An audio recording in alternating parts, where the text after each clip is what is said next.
Hello everybody, Chris here, and in this video I wanted to give you guys a comparison between 6 different web browsers: Brave, Chrome, Firefox, Opera, Waterfox, which is basically open source Firefox, and Chromium, which is open source Chrome. So I'm going to start with the Brave browser because that's what I'm currently using. So Brave browser is based on the Chromium core code, as several of these browsers are. Opera is based on some of the Chromium infrastructure, as well as Chromium browsers, obviously. But what Brave does instead of those other applications is it becomes very security-focused for the users. So for instance, one of the big differences in Brave is that when we go to a page, let's just say duckduckgo.com, basically any web page, there's this tool called the Brave Shield up here, which you can enable or disable depending on what site you go to. And the Brave Shield is an all-in-one, basically, component of the Brave browser for blocking ads, for blocking trackers that you might have on different web pages, such as Google Analytics, and also tries to block unnecessary cookies and phishing or malware scams. So in a sense, the Brave browser out of the box is basically its own ad blocker and its own web protection tool without needing any third-party plugins.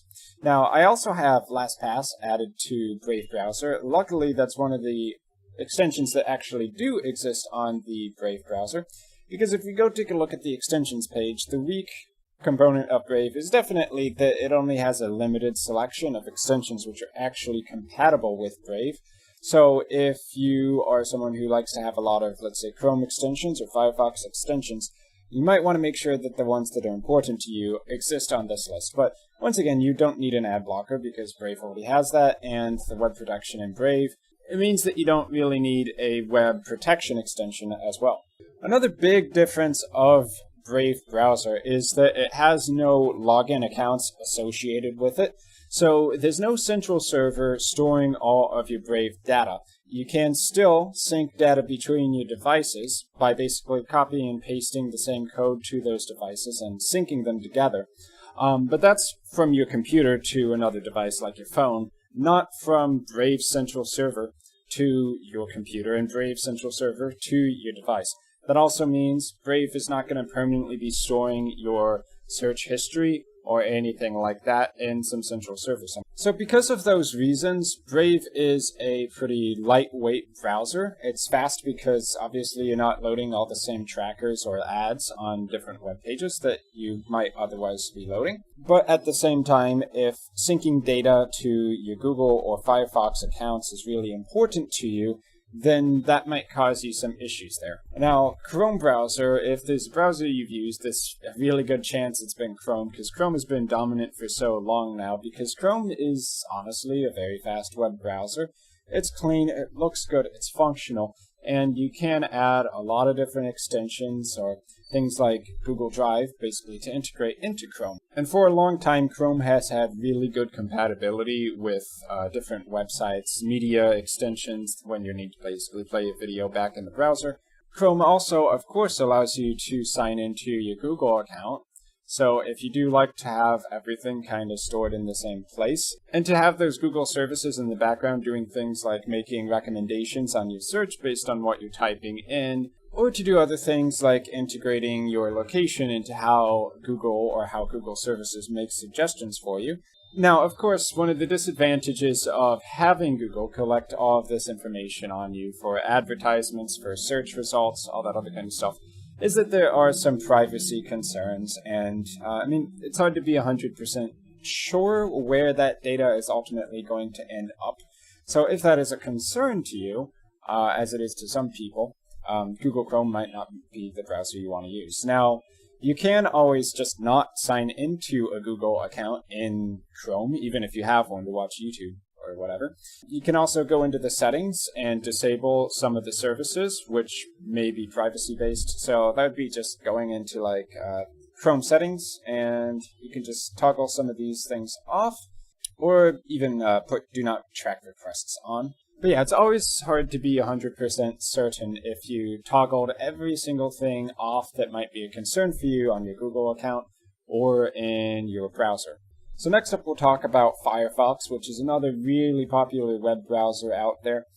From kind of the beginning of Mozilla and Firefox, they typically were talking about themselves as being a privacy-centered company where they really care about the user's privacy. But some people have been raising some minor concerns about that.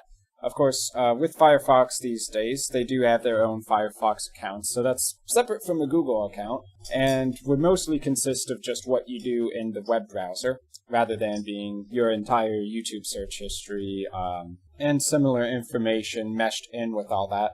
So here in their privacy page, they do talk about all the data, at least in theory, that they do collect on you. But some things that I think might be a little bit concerning to some people might be things like using location data to suggest relevant content based on your country. So one thing that might bug a couple people out there is that Firefox does say it uses location data to suggest relevant content based on your country and also to set your first initial default search provider. But if that's not a big deal for you, it is a really solid browser. And these days they've released a version called Firefox Quantum, where according to this article on laptopmag.com, the Firefox Quantum, basically the latest version of Firefox, is supposedly scoring even higher than Chrome in some speed categories, which is pretty impressive because once again, Chrome for a really long time was thought of as the fast web browser. Now, one big downside I would say exists in Firefox, and this is very specific to LastPass users, but when you're using LastPass, which is a password manager in Firefox, the autofill function doesn't seem to work anymore, where it does in Chromium-based browsers. So that's a big deal. Like, you have LastPass open and you want it to autofill in a password on a page to save you some time, but you have to manually copy the username and password in. It's a bit of a pain. But other than that, Firefox is really solid, and if you're okay with syncing your data to a Firefox account and getting the benefits out of having your data there on that account, it's a really solid choice. So next up, Opera Browser. Opera Browser is supposedly loosely based on Chrome code as well, some variant of it at least. But one of the things that's really stand out to me about Opera is that it's got this little sidebar over here. By default, you have Facebook Messenger and WhatsApp, but you can also add in your own links on this sidebar, where you can basically pop open web pages on the sidebar for you to be able to basically do things while you're actually browsing the web page, but having extra things on the site. So if you like to basically be able to chat with people on Facebook, that's a huge deal for a lot of people, then being able to have these sidebar links is a pretty cool feature, and I do like that about Opera. Also, personal news here, if you click there, you can just add in your own sources, and basically you can catch up on your news without having to go to a news website because you have a built-in feed aggregator right there. So anything that has an RSS feed, I believe, works with that. And whenever you hit new page, you get this speed dial thing inside of Opera where you can have your own sites here suggested. I think it's a pretty decent way to navigate between the sites you commonly visit.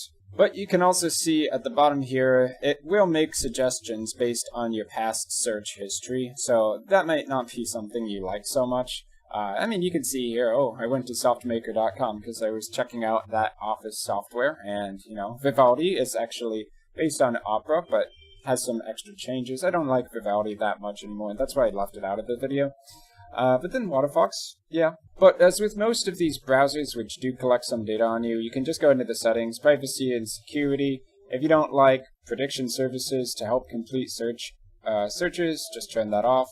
If you don't want it to predict your network actions, just turn that off. You know, whatever you do or don't want, you can get rid of that there. Oh, also worth mentioning, Opera does have its own built-in VPN that you can use to browse web pages, so that's pretty cool. That's actually not a feature you really see much in other browsers. But, of course, whenever you use a VPN, it may slow down your page performance, so I would say give that a shot, see if it works well from your location where you're at. Also, Opera does have a built-in ad blocker. You can just come in here and block ads. So those are some pretty cool features that Opera has. Now, Waterfox is based on Firefox, of course. You can kind of read the story about it down here. It was made by basically one guy who was a 16-year-old student at the time, and he's been updating this browser until it's gotten to the current version. So WaterFox is basically open source Firefox built on top of the base Firefox code.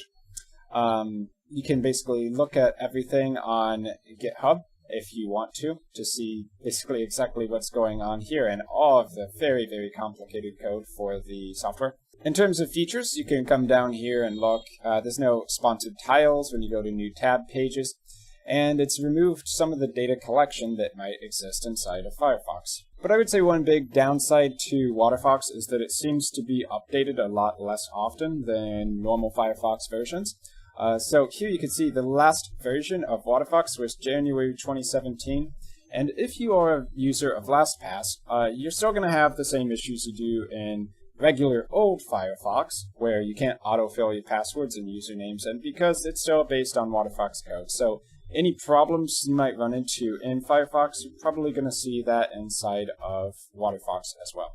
And then Chromium, of course, is an open source version of Chrome. So when you use Chromium, you actually still are able to sign into your Google accounts in the exact same way as Chrome. In fact, if you go open up the privacy and security section of Chromium browser, Chromium basically uses the same services that the normal Chrome browser does, so that prediction services type stuff.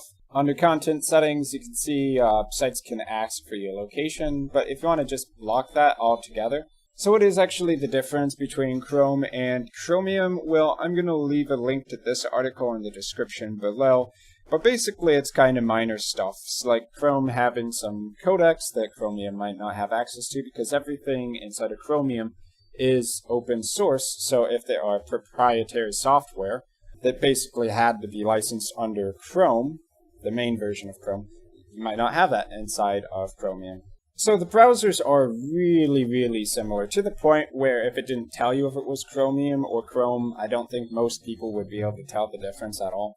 But if it makes you feel better being able to look up the source code, all the source code for Chromium is available up on chromium.google source.